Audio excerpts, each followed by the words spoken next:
क्या आप जानते हैं कि मात्र 2 इंच की एक तस्वीर फोटो 18 लाख रुपए में बिकी।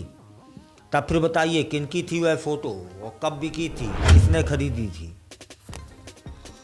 चलिए चलते हैं कहानी की ओर। जनवरी 1954 की बात है।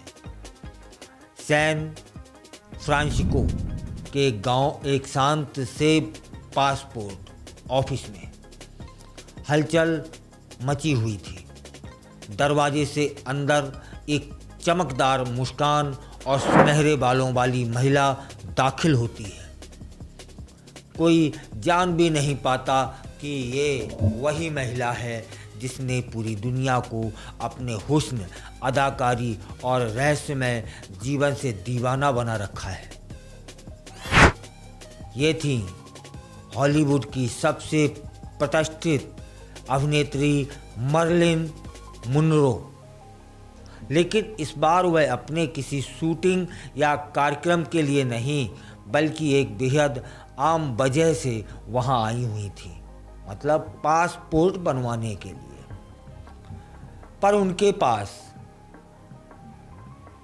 जरूरी जो पासपोर्ट साइज की फोटो होती है वह नहीं थी। यहीं से शुरू होती है उस तस्वीर की कहानी जो सालों बाद नीलामी में 18 लाख रुपए में बिकी।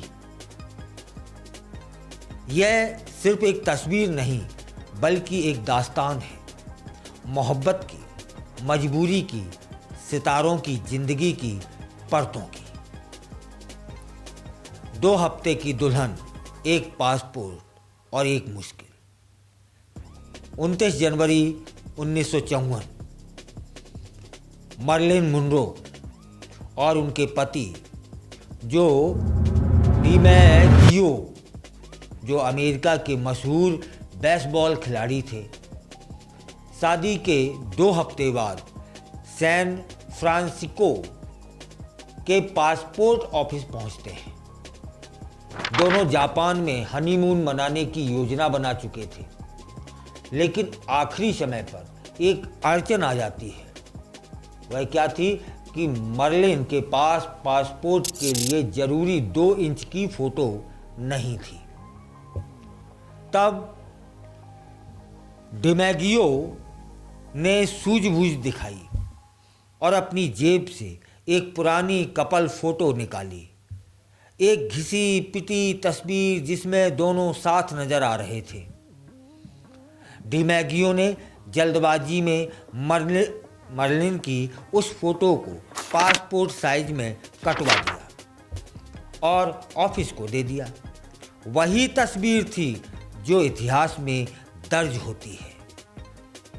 जब पासपोर्ट ऑफिसर हैरी बोल्डस को यह जानकारी पता चलती है कि सामने खड़ी महिला मर्लिन मुनरो है, तो वह खुद को रोक नहीं पाए और उन्होंने मर्लिन से उस पासपोर्ट फोटो पर ऑटोग्राफ मांग लिया। मर्लिन ने मुस्कुराते हुए साइन किया। कौन जानता था कि ये मामूली सी तस्वीर एक दिन नीलामी में लाखों रुपए की कीमत पाएगी। मर्लिन मुनरो की जो डिमैगियो से शादी भी किसी परी कथा से कम नहीं थी, लेकिन परी कथाएं अक्सर हकीकत के पत्थरों से टकराकर चूर हो जाया करती हैं। इस जोड़ी का रिश्ता सिर्फ 9 महीने ही चल पाया। जो डिमैगियो मर्लिन की लोकप्रियता और उनके खुलेपन और ग्लैमर से जलने लगे थे। एक घटना ने तो इस शादी को तोड़ ही दिया। जब मर्लिन ने फिल्म के लिए न्यूयॉर्क की सड़क पर सफ़ेद ड्रेस पहनकर विंड ब्लास्ट सीन शूट किया, तब फिर पूरी दुनिया ने उनकी तस्वीर देखी। डिमैगियो को ये शो ऑफ पसंद नहीं आया। विवाद इतना बढ़ गया कि 9 महीने बाद तलाक हो गया। लेकिन डिमैगियो आजीवन मर्लिन को भूल नहीं पाए थे। मर्लिन की बाकी शादियां कैसी रहीं और उनकी ज़िंदगी एक नज़र। मर्लिन की पहली शादी जेम्स डोहर्टी से हुई थी, एक शांत घरेलू जीवन की चाहत में। लेकिन जब मर्लिन का मॉडलिंग और फिर फिल्मी कैरियर शुरू होता है, तब फिर ये रिश्ता भी टूट जाता है। तीसरी और अंतिम शादी हुई प्रसिद्ध लेखक आर्थर मिलर से। यह रिश्ता भी सपनों की तरह शुरू हुआ था, लेकिन आर्थर मर्लिन की मानसिक समस्याओं, अवसाद और नशे की आदतों को सहन नहीं कर पाए। तलाक हुआ और मर्लिन अकेली पड़ती गई। मर्लिन की इस रहस्यमयी तस्वीर की विरासत और उनका अंत पर एक और नज़र डालने की कोशिश करते हैं कि मर्लिन मुनरो की मृत्यु 1962 में हुई। मौत को लेकर आज भी रहस्य बना हुआ है। कहा तो यह भी जाता है कि यह एक आत्महत्या थी, लेकिन साजिश की थ्योरी भी कम नहीं है। खासकर उनके कथित संबंध अमेरिकी राष्ट्रपति जॉन एफ कैनेडी और उनके भाई रॉबर्ट कैनेडी को लेकर।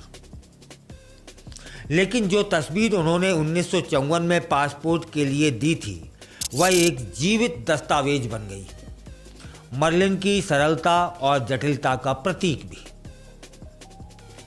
एक वो नीलामी पर थोड़ा सा प्रकाश डालने का के प्रयास करता हूं कि साल वो तस्वीर जिस पर हैरी बोल्स ने मर्लिन से साइन करवाया था, एक निजी नीलामी में सामने आई, बोली लगी और अंत में एक कलेक्टर ने 18 लाख रुपए में उसे खरीद लिया। यह सिर्फ मर्लिन की तस्वीर नहीं थी, ये एक युग की याद थी, एक मोहब्बत की कहानी थी, एक ऐसी महिला की झलक थी जिसे पूरी दुनिया ने चाहा, लेकिन जिसे समझा शायद ही किसी ने। मर्लिन मुनरो की जिंदगी जितनी जटिल थी, उतनी ही रोमांचक भी। उनकी एक पासपोर्ट फोटो उनके जीवन की एक झलक बनकर सामने आई। यह कहानी इस बात की सबूत है कि हर छोटी चीज, हर छोटा पल इतिहास में अपनी जगह बना सकता है, बस उसमें कुछ खास होना चाहिए। मर्लिन के चेहरे की मुस्कान, उसके सिग्नेचर और उस एक तस्वीर में पूरा इतिहास बसता है।